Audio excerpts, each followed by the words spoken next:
My husband's mother started crying when she met our newborn daughter. She kept saying, "I'm so sorry," and wouldn't hold her. My husband took her outside. When they came back, she wouldn't look at me. I tried to brush it off, hormones, exhaustion, whatever. But something felt wrong. My daughter had been born with a distinctive birthmark on her left shoulder blade, shaped like a crescent moon. The doctors said it was harmless, beautiful even. But when my mother-in-law saw it, her face went white. Over the next few days, she avoided us completely. No phone calls, no texts asking how we were adjusting. My husband said she was probably just giving us space, but I'd watched her eyes when she looked at that birthmark. That wasn't respect, that was fear. 6 days after we brought our daughter home, a package arrived. No return address. Inside was a stack of old photographs, all of women from my husband's family going back generations. His great-grandmother, his grandmother, aunts I'd never met, and every single one of them had the same birthmark in the exact same place. I called my mother-in-law. She answered on the first ring, like she'd been waiting. "You need to tell me what's happening," I said. The silence stretched so long I thought she'd hung up. Then finally she spoke. "Every woman in our family with that mark has died before their 30th birthday," she whispered. "Every single one. No exceptions."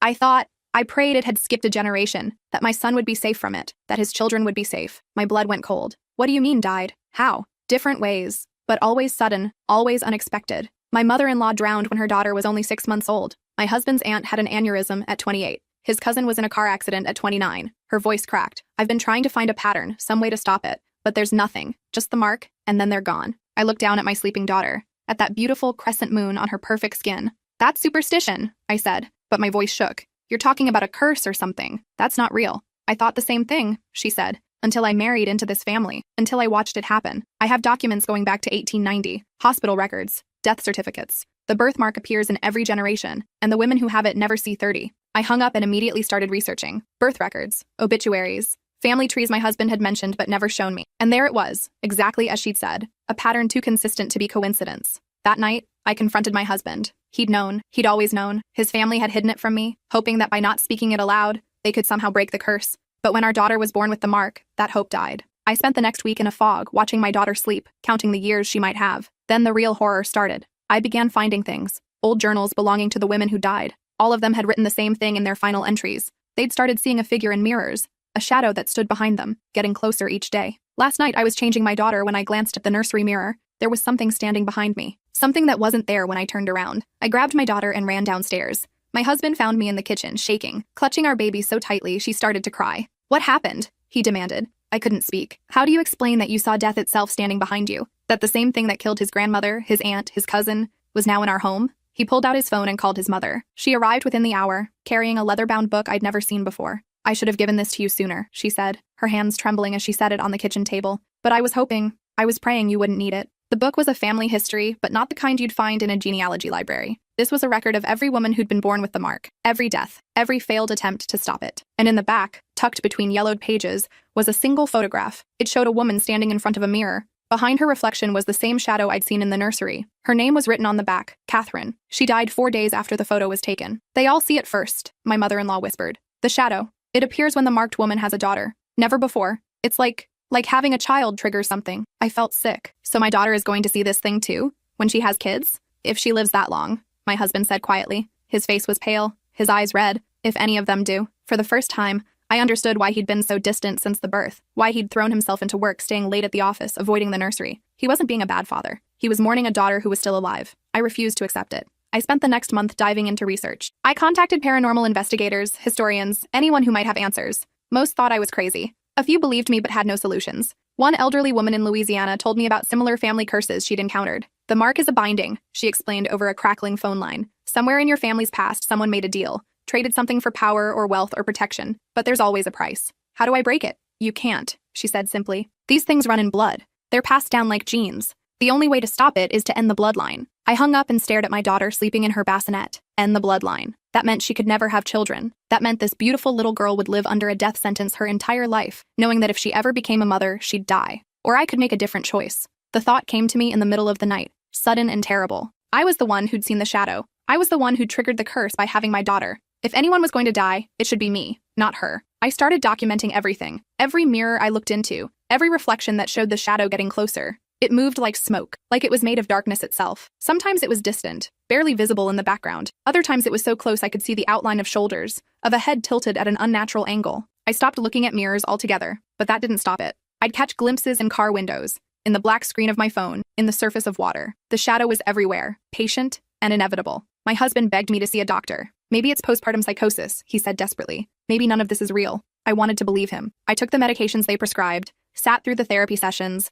nodded when they explained that trauma and stress could cause hallucinations. For a while, I convinced myself they were right. Then I found another journal. It belonged to my husband's great-aunt, a woman named Dorothy who died in 1967. Her handwriting was shaky, frantic. "They all think I'm crazy," she wrote. "The doctors gave me pills. My husband says I'm imagining things. But I know what I see. The shadow is real. And it's getting closer." Her final entry was dated November 8th. She died November 12th, fell down the stairs while holding her 6-month-old daughter. The baby survived. Dorothy didn't. I stopped taking the pills. Instead, I started preparing. I wrote letters to my daughter, one for every birthday she'd have without me. I documented everything I knew about the curse, every scrap of information I'd gathered, and sealed it in a safety deposit box for her to find when she was older. I made my husband promise he'd tell her the truth, that he wouldn't hide it like his family had hidden it from me. "You can't give up," he sobbed. "You can't just accept this." "I'm not accepting it," I said. "I'm fighting it. But if I lose, she needs to know what she's up against." The shadow kept getting closer. By the time my daughter was 4 months old, it was always there, always directly behind me. Sometimes I'd feel cold breath on my neck even though nothing was there when I turned around. Sometimes I'd hear whispers in a language I didn't understand. I stopped leaving the house, stopped sleeping. I was terrified that if I closed my eyes, when I opened them, the shadow would finally touch me. And somehow, I knew that when it did, I'd die. My husband was falling apart. He'd taken leave from work to watch me constantly. His mother had moved in to help with the baby. They spoke in hushed whispers when they thought I couldn't hear, discussing psychiatric facilities and intervention strategies. I was losing time. Hours would disappear. I'd find myself standing in front of mirrors I didn't remember approaching, staring at the shadow that was now close enough to see details. It had hands, long and skeletal. It had eyes, though I couldn't quite make out their color. And it was smiling. Then one morning, I woke up in the hospital. My mother-in-law was sitting beside my bed, her face drawn and exhausted. "You tried to hurt yourself," she said quietly. "Do you remember?" I didn't. The last thing I remembered was nursing my daughter, singing her a lullaby my own mother used to sing to me. After that, nothing. "They found you in the bathroom," she continued. "You'd broken the mirror. There was glass everywhere. You were saying someone was trying to come through." I looked down at my bandage. The cuts stung. "The shadow," I whispered. "There is no shadow," she said. But her voice broke. "There's just grief and fear and a family history that's poisoned your mind. Please, you have to let us help you." I was admitted to the psychiatric ward that afternoon. They put me on suicide watch, diagnosed me with postpartum psychosis with severe paranoid delusions. The doctors were kind but firm. I needed treatment. I needed to accept reality. For my daughter's sake, I pretended to agree. I took the pills they gave me. I participated in therapy. I told them what they wanted to hear, that I understood the curse wasn't real, that my mind had created the shadow as a manifestation of my fear of being a bad mother. They released me after 19 days. When I got home, the first thing I did was avoid every reflective surface. But I could feel it. The presence had grown stronger in my absence. It was no longer content to stay in mirrors. Now it was in the house itself, a cold spot that followed me from room to room. My daughter started crying whenever I held her. She'd been fine with her father, with her grandmother, but the moment I picked her up, she'd scream like I was hurting her. The doctor said it was because she didn't recognize me anymore after the separation, that I needed to be patient. But I knew the truth. She could sense what was attached to me. I started seeing other women. They appeared in the corners of rooms, in the shadows at the edges of my vision. All of them had the crescent moon birthmark. All of them were dead. My husband's grandmother would stand at the foot of my bed at night, her face sad and knowing. His cousin would appear in the doorway of the nursery, mouthing words I couldn't hear. I was losing my mind, or maybe I'd already lost it. The only thing keeping me grounded was my daughter. Every time I held her, every time I looked into her eyes, I remembered why I was fighting. She deserved a chance. She deserved a life free from this curse, even if I couldn't have one. I made a decision. If the shadow wanted me, it could have me, but not here. Not in this house where my daughter would grow up feeling its presence, where every mirror would be a reminder of what killed her mother. I waited until my husband and his mother were asleep. I packed a bag with just the essentials, and I left. I drove for hours, heading toward the mountains where my family owned a cabin. It was remote, isolated. No one had been there in years. If I was going to die, at least it would be far from my daughter. The cabin was exactly as I remembered it. Dusty, cold, filled with memories of childhood summers. I'd been happy here once. It seemed fitting that this would be where it ended. I spent the first night cleaning, trying to create some semblance of order. I avoided the mirrors, though there were only 2 in the entire cabin, one in the bathroom, one over the dresser in the bedroom. I covered them both with sheets, but it didn't matter. The shadow didn't need mirrors anymore. It was standing in the corner of the bedroom when I woke up on the second night. Solid, real, no longer just a reflection or a trick of the light. It was here, in the same room, breathing the same air. I should have been terrified. Instead, I felt strangely calm. "What do you want?" I asked. The shadow didn't answer. It just moved closer, slow and deliberate. I could see it more clearly now. It was humanoid, but wrong, like someone had tried to create a person from darkness and gotten the proportions slightly off. "My daughter has the mark," I continued. "She's innocent. If this curse needs to continue, fine, but leave her alone. Take me and end it." The shadow stopped moving. For the first time, it spoke. The voice wasn't male or female, wasn't loud or soft. It simply was. "You don't understand," it said. "You can't end it. You can only pass it on. Then I won't. I won't have any more children. The bloodline stops with my daughter. The bloodline already continued, the shadow said. The moment she was born with the mark, the contract renewed. When she has a daughter, you die. That's how it works. That's how it's always worked. My mind reeled. So I'm safe until she has kids? Unless you die first, the shadow said. Accidents happen. Illness happens. But if you survive until she bears a daughter, then yes, you die, and she becomes what you are now. Hunted, watched, waiting. I felt sick. This is about control.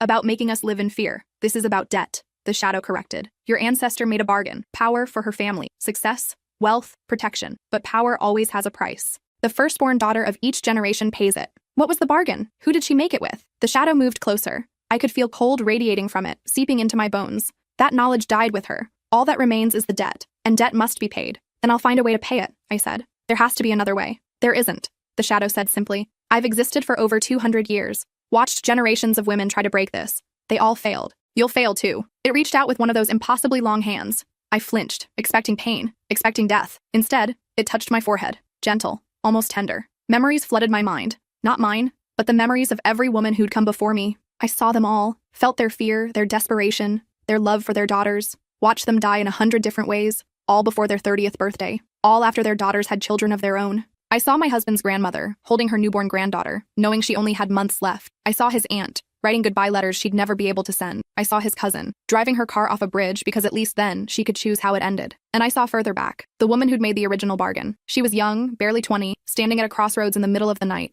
desperate and alone, pregnant and abandoned, facing a future of poverty and shame. A figure had appeared. Not quite human, not quite anything else. I can give you everything, it had whispered. Wealth, status, a family that will thrive for generations. Your children will want for nothing. Your name will be remembered. What do you want in return? She'd asked. Just one thing, it had said. Every generation, the firstborn daughter pays a tithe. Not her life, not yet. Just her peace, her freedom. Let her live knowing that when her daughter bears a daughter, her time ends. Let her spend her years in fear. That's all I ask. She'd agreed. Signed her name in blood on a contract that still existed somewhere, binding every woman who came after her. The memories faded. I was back in the cabin, gasping for air, tears streaming down my face. You see now? The shadow said. This isn't cruelty. It's balance. She got what she wanted. We get what we're owed. She didn't know, I whispered. She couldn't have known it would last this long, that it would hurt so many people. She knew enough, the shadow said. She knew there would be a price. She just thought she'd be the only one to pay it. I thought about that woman, that girl, really, desperate and alone. I couldn't hate her. I probably would have made the same choice, but I could still fight against it. Show me the contract, I demanded. If this is a binding agreement, there have to be terms.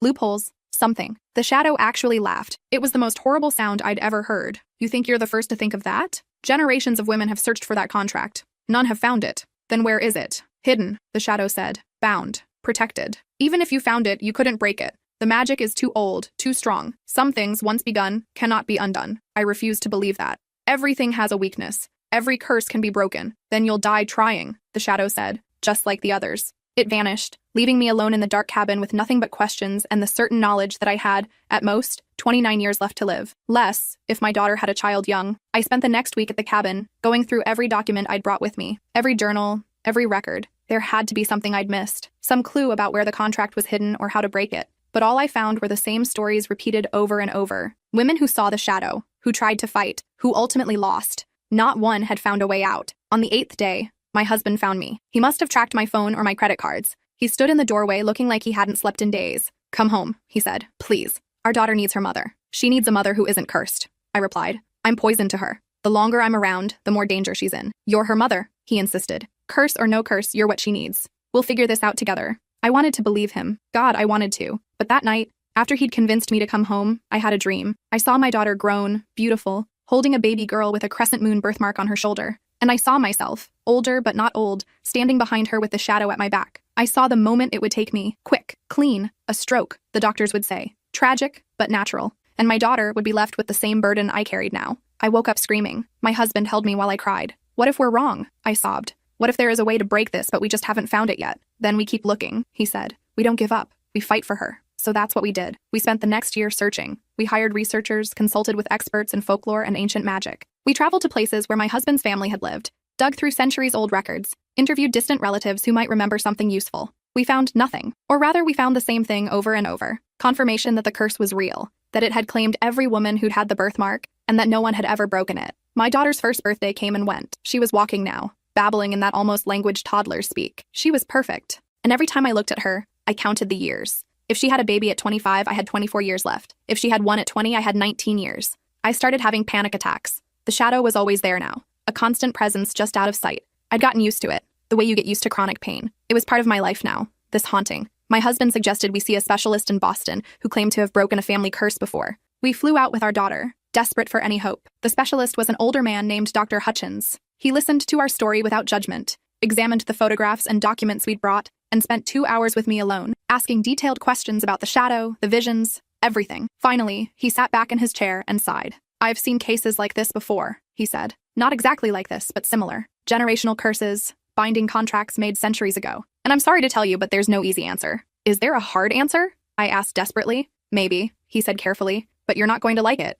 Tell me anyway. He pulled out a leather journal and opened it to a marked page. The thing about blood curses is that they're tied to bloodlines. Break the bloodline, break the curse. We already know that, I said. My daughter can't have children. That's one option, he agreed. But there's another. If you could somehow change your blood, fundamentally alter your genetic connection to the curse, it might sever the link. I stared at him. That's not possible. It wasn't, he said. But there have been advances in gene therapy, in cellular restructuring. It's experimental, dangerous, possibly illegal. But theoretically, if you could alter the specific genetic markers that carry the curse, you're talking about science fiction. I'm talking about the only option I've seen work, he said quietly. 5 years ago, I worked with a woman whose family had a similar curse. We found a researcher willing to try an experimental treatment. It worked. She's still alive, and her daughter never developed the curse. Hope blazed in my chest, bright and painful. Where is this researcher? She died last year, Dr. Hutchins said, and her research was seized by the government. Unauthorized human genetic modification is incredibly illegal, but I kept copies of her notes. If you're willing to take the risk, I'll do anything, I said immediately. He looked at me for a long moment. It's not a cure. It's a gamble. The treatment could kill you, even if it works. We don't know the long-term effects, and there's no guarantee it'll actually break the curse. What are the odds? Honestly, I'd say 40% chance it kills you outright. 30% chance it does nothing. 30% chance it works. Terrible odds, but better than the certainty of death I was facing otherwise. I talked to my husband that night. He was terrified, begged me not to do it. We'll find another way, he insisted. There is no other way, I said. We've been looking for a year. This is the only real lead we have. And if it kills you, what happens to our daughter then? Then she grows up knowing her mother died trying to save her, I said. That's better than growing up watching me waste away under this curse, waiting for the day I die. We argued for hours. Finally, he agreed, but only if we tried everything else first. Every other option, every other lead, no matter how unlikely. So we did. We spent another year chasing dead ends. We consulted with mediums who couldn't help, priests who thought we were insane, and one very expensive charlatan who took our money and disappeared. Nothing worked. My daughter turned 2. She was talking in full sentences now, bright and curious and full of life, and the shadow was getting bolder. It no longer just watched. It interfered. Lights would flicker when I entered rooms. Objects would move on their own. Once, I found my daughter's toys arranged in a perfect circle around the crescent moon symbol. When I asked her who did it, she said, "The Dark Lady." That's when I knew we were out of time. I contacted Dr. Hutchins again. "I'm ready," I said. "Whatever the treatment is, I'll do it." He gave me an address in Montreal and very specific instructions. Tell no one. Bring cash. Come alone. My husband wanted to come with me. I refused. If something went wrong, our daughter needed at least one parent. I kissed them both goodbye, memorizing the feel of my daughter's small arms around my neck, the way she smelled like baby shampoo and innocence. If I died doing this, at least she'd know I tried. The facility in Montreal was nothing like I expected. It looked like a regular medical clinic on the outside, but inside was state-of-the-art equipment I didn't recognize. Dr. Hutchins met me there with another woman, Dr. Reeves, who would be performing the procedure. "Last chance to back out," Dr. Hutchins said. "Do it," I replied. The treatment took 6 hours. They drew blood, ran tests, isolated the specific genetic markers that seemed to correlate with the curse. Then they began the modification process. I won't pretend to understand the science.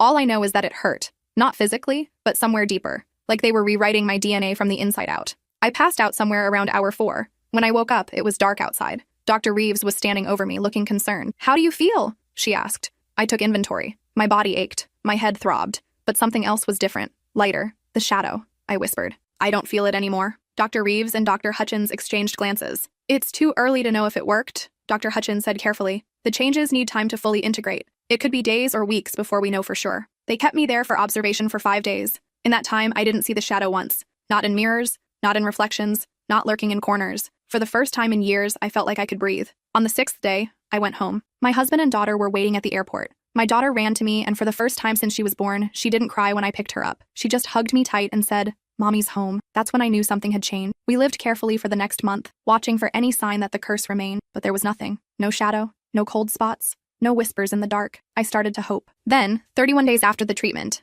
I woke up in the middle of the night. The shadow was standing at the foot of my bed, but it looked different, weaker, translucent. You tried to cheat, it said, its voice barely audible. I tried to save my daughter, I corrected. The curse remains, it said. Changed, perhaps. Weakened, but not broken. The debt is still owed. Then take payment from me, I said. Not from her. The shadow flickered. That's not how it works. Make it how it works, I demanded. You said yourself the debt must be paid. Fine, I'll pay it. Every year, every month, whatever you want. But you leave my daughter alone. The shadow was silent for a long moment. Then it said something I never expected. That might be acceptable. I sat up, heart pounding. What do you mean? The curse was designed to cause suffering through fear and anticipation, it explained. But if you're willing to suffer more directly, more immediately, the terms could be renegotiated. What would that look like? Pain, the shadow said simply. Every full moon, from now until your death. The debt would be extracted in installments. You would age faster, suffer more. Your life would be considerably shorter than it would have been naturally, but your daughter would be free. I didn't hesitate. I accept. You don't know what you're agreeing to, the shadow warned. This pain will be unlike anything you've experienced. It will break you, piece by piece. I don't care, I said. As long as she's free. The shadow extended one skeletal hand. Then we have a new contract. I reached out and took it. The moment our hands touched, agony ripped through my body. I felt every cell, every nerve, every bone burning with pain so intense I couldn't scream. I couldn't breathe. I couldn't think. Then it stopped. I collapsed back onto the bed, gasping. The shadow was gone, but I could feel something new inside me, like a hook buried deep in my chest, connected to a line I couldn't see. The next full moon, I found out what I'd agreed to. The pain started at midnight and lasted until dawn. It felt like being torn apart from the inside, like every fear and agony the curse had ever inflicted on anyone was being channeled directly into me. I couldn't leave the bed, couldn't speak, couldn't do anything but endure. My husband held me through it, terrified but helpless. When it finally ended, I was drenched in sweat, shaking and bruised in places nothing had touched. We're finding a way to break this, he said desperately, but I knew better. This was the price. This was what I'd chosen, and I'd make the same choice every single month for the rest of my life, because my daughter was free. The birthmark was still there, but the curse attached to it was gone. She would live a normal life, have children if she wanted, grow old, die of natural causes, surrounded by people who loved her. That was worth any amount of pain. The months passed, then years. My daughter grew up healthy and happy, never knowing what I endured once a month while she slept. I aged faster than I should have. Gray hair at 30, wrinkles at 32. My body breaking down under the weight of a curse I'd chosen to bear alone, but she was free. On my daughter's 10th birthday, I received a letter. No return address, written in handwriting I recognized from the old journals.